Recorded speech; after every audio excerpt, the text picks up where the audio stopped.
There is a faculty within you that knows things before the mind knows them, that reads the room before a word is spoken, that senses danger before the threat materializes, that recognizes truth before evidence arrives.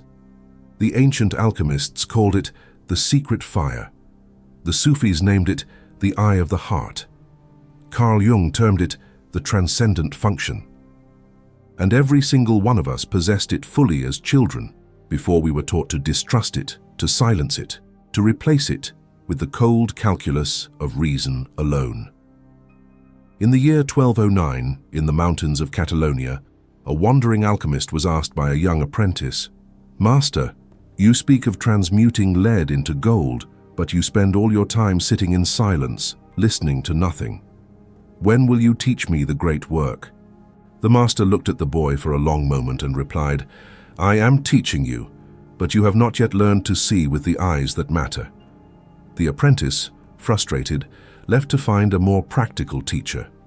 Years later, after studying with dozens of masters, memorizing thousands of formulae, building elaborate laboratories filled with retorts and alembics, he returned to that same mountain. He found the old alchemist exactly where he had left him, sitting in the same spot, and suddenly, in a flash that bypassed all his accumulated knowledge, he understood. The laboratory was never external. The transmutation was never of metal. The gold was the awakened consciousness itself, and the key to unlocking it had always been intuition, that luminous thread connecting the conscious mind to the vast intelligence of the soul. Tonight, we recover that lost key. We descend into the forgotten chambers where intuition was forged, where it was named and where it waits.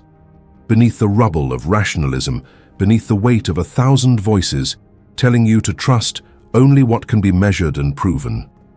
Rumi wrote, "There is a candle in your heart, ready to be kindled. There is a void in your soul, ready to be filled. You feel it, don't you?" This is not metaphor. This is instruction. The candle is intuition. The void is the silence required to hear it. And the kindling is the alchemical process we are about to undertake together.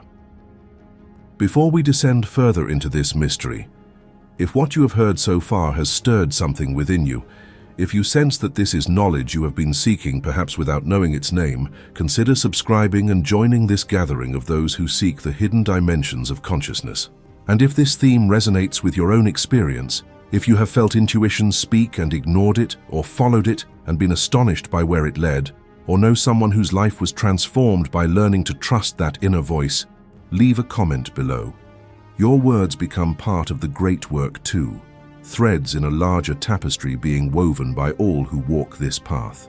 The alchemists of medieval Europe worked in secret, not merely because the church viewed their practices with suspicion, but because the true nature of their work was so easily misunderstood.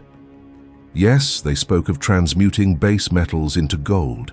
Yes, their manuscripts are filled with bizarre imagery, green lions devouring suns, kings and queens copulating in glass vessels, dragons swallowing their own tails. But these were never literal instructions. They were symbolic maps of an interior process, and at the heart of that process was the cultivation of what they called the subtle body, a refined perception that could navigate between the material and the immaterial, between the known and the unknown. This subtle body is intuition.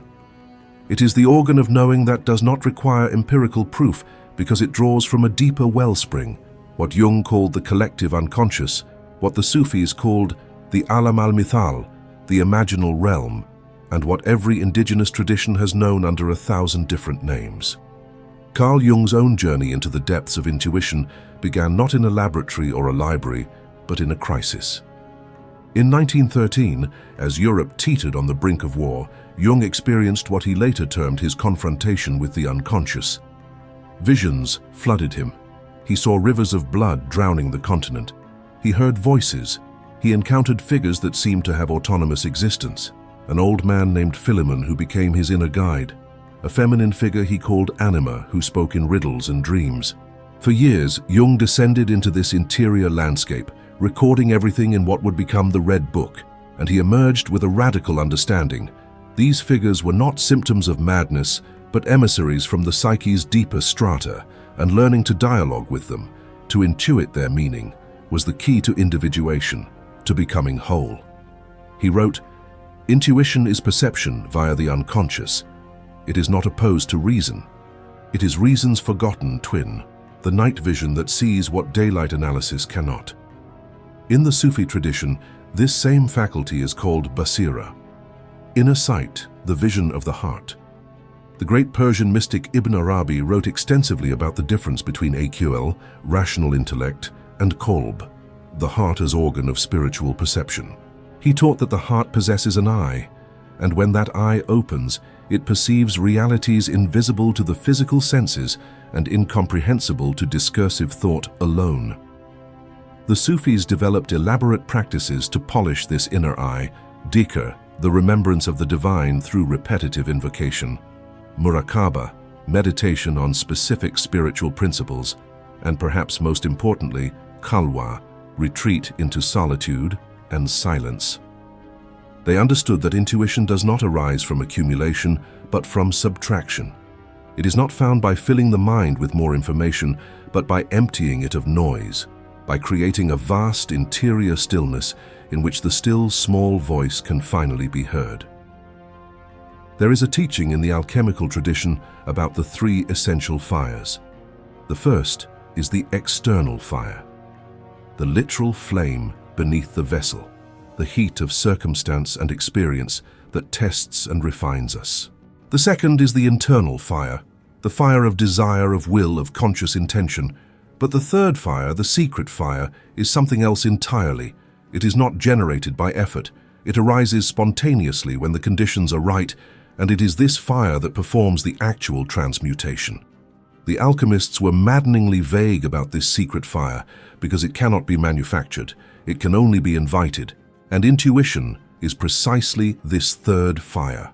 It is the spontaneous arising of knowing that comes not from the ego's striving, but from a deeper source. The self in Jungian terms, the divine spark in mystical language, the unconditioned awareness in Buddhist teaching. All traditions point to the same phenomenon.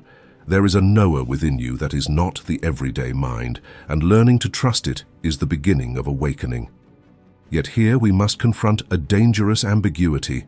In contemporary discourse, intuition has been trivialized, commercialized, reduced to the vague sense that you should buy this product or date that person. We must distinguish authentic intuition from its counterfeits. The nafs al-amara, the commanding self in Sufi psychology, is expert at disguising its impulses as divine guidance. Jung warned of the same danger when he wrote about inflation. The ego's tendency to identify with archetypal energies and mistake grandiose fantasies for genuine revelation. So how do we discern? The Sufis offer a teaching. True intuition is always accompanied by humility, never by arrogance. It invites inquiry rather than demanding blind obedience. It feels like recognition rather than novelty, as if you are remembering something you have always known rather than learning something new. And crucially, it aligns the head, the heart, and the gut into a coherent resonance. When all three centers of intelligence agree, you are in the presence of authentic intuition. When only one speaks and the others rebel, you are likely in the grip of desire masquerading as wisdom. Rumi tells a story that illuminates this discernment.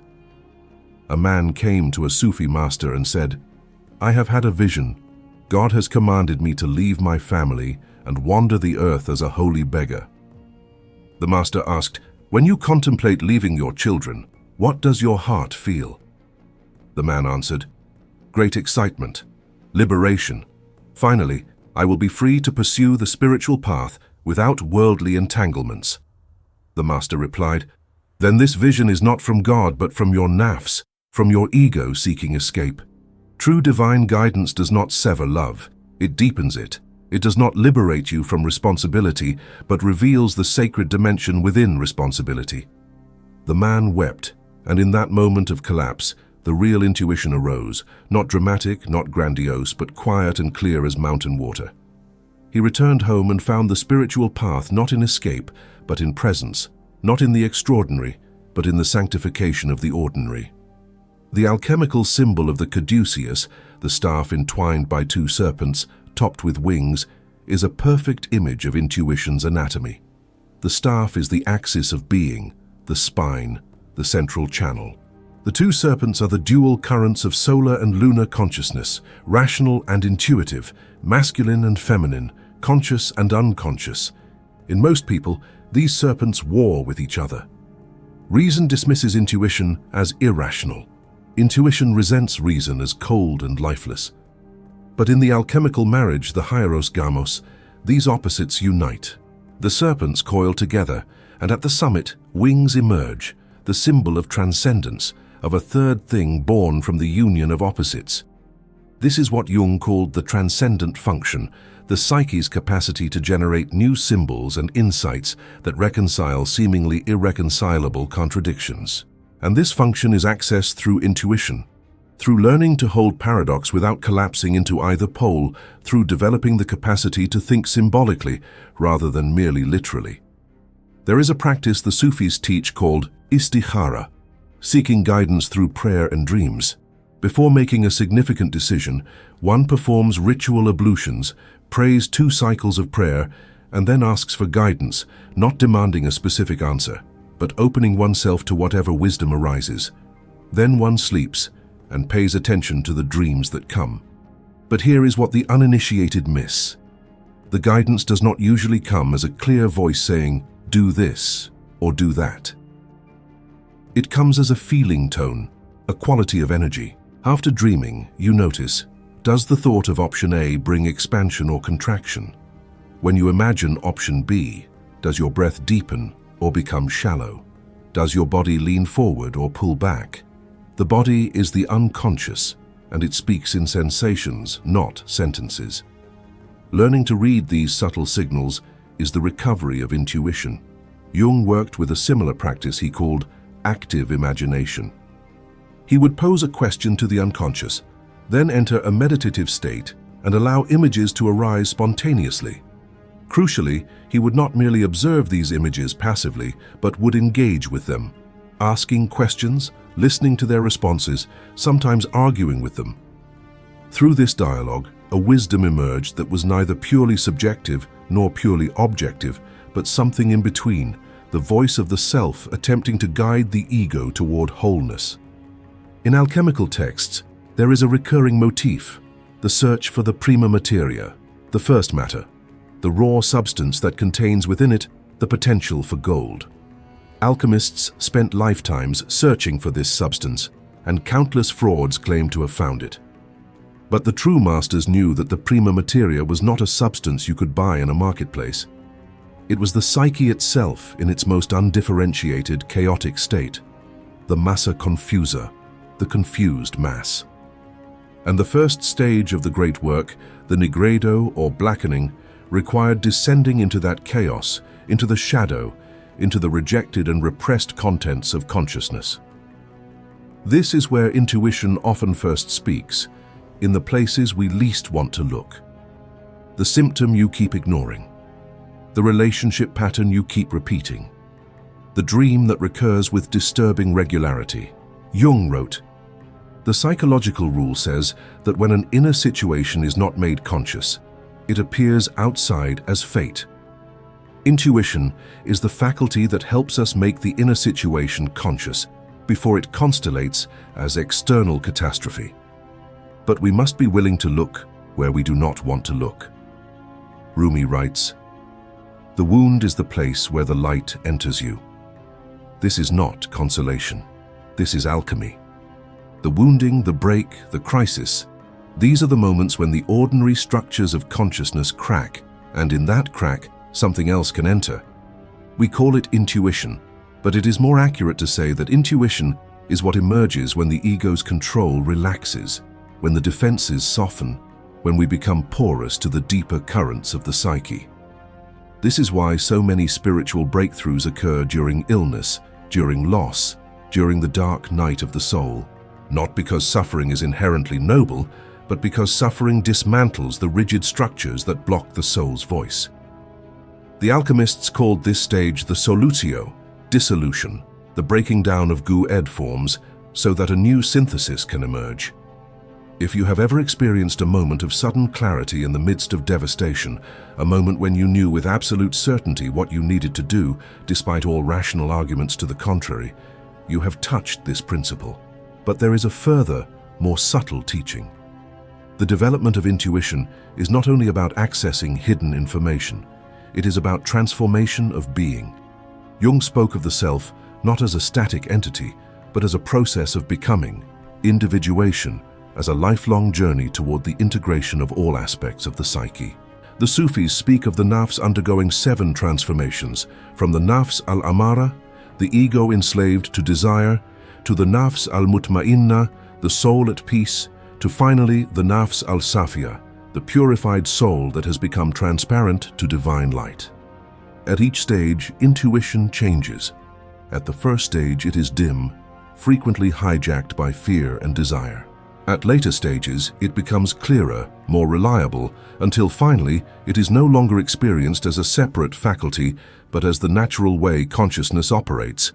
What the Zen masters call ordinary mind and the Sufis call fana, annihilation of the false self, and subsistence in truth. At this stage, you do not access intuition. You are intuition. The knower and the known collapse into a single act of knowing. We have descended into the secret chamber tonight and found no dusty grimoire, no magical incantation, no external key to purchase or acquire. We have found instead a mirror, and in that mirror, the reflection of something you have always known but perhaps forgotten, that you are not merely a thinking thing, not merely a body processing stimuli and generating responses, but a vast, multidimensional being connected to currents of intelligence that far exceed the individual ego. The lost key to intuition is not lost. It has been waiting beneath the floorboards of your own awareness, beneath the noise and the rush, beneath the layers of conditioning that taught you to trust only the visible, the measurable, the safe. Rumi wrote, "Let yourself be silently drawn by the strange pull of what you really love. It will not lead you astray." This is not naive romanticism. This is tested wisdom. The strange pull, the magnetic draw that makes no rational sense, yet feels utterly right. This is intuition speaking. And the alchemists, working in their laboratories, were not chasing literal gold, but this same golden thread, the red tincture, the philosopher's stone, the secret fire that transmutes the dross of unconscious existence into the gold of awakened being. Jung spent his final years writing a book he never finished, a book about synchronicity, about meaningful coincidences, about the way the inner and outer worlds mirror each other when consciousness is properly attuned. He was trying to articulate what the mystics had always known, that separation is illusion, that subject and object are 2 faces of a single reality, and that intuition is the faculty that perceives this unity directly, without the mediation of conceptual thought. So I leave you tonight not with answers, but with an invitation. In the coming days, notice the subtle voice beneath the noise. Notice the sensation in your body when you are about to make a decision. Notice the dreams that come unbidden, the images that arise when you finally stop filling every moment with distraction. Notice the strange pull toward this person, this path, this inexplicable choice that makes your rational mind nervous, but your soul sing. Do not obey it blindly, but do not dismiss it either. Learn its language, test it against reality, refine it through practice. The great work is not complete in a single lifetime, but it begins with a single act of trust, trusting that you contain within you a wisdom older and deeper than your conscious mind, and that this wisdom, when honored and cultivated, can guide you through the labyrinth of existence toward the center where the divine and the human meet. The key was never lost. You were simply taught not to see it. Now you know where to look. The door is waiting. Will you turn the key?